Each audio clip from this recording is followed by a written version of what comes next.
Cyber criminals are using malware, you knew it was going to come, to steal people's COVID relief checks and even your tax refunds. Newsy's Tyler Atkinson has more on what you can do right now to protect yourself and your money.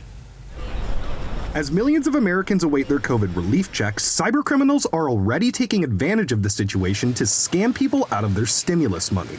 The security company Proofpoint describes one effort where scammers sent out thousands of emails to Americans, asking them to fill out a fake form to apply for stimulus checks from the Internal Revenue Service. The goal that they have is to send their threat into that inbox and have someone click on it.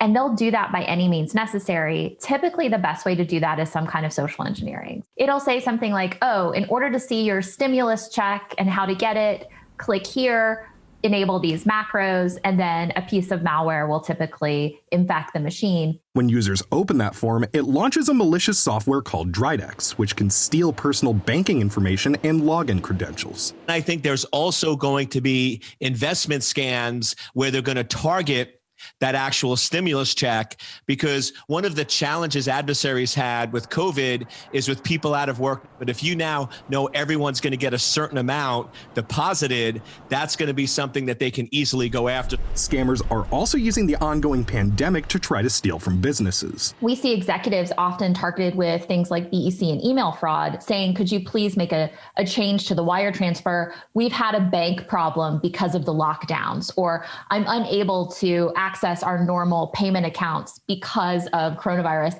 and no one questions it. Experts believe other tax-related scams will become more prominent closer to tax day on April 15th. We see a significant amount of domains registered that are spoofing as if they're an accountancy, as if they're an agency of the IRS. The IRS does not communicate with taxpayers via email, period.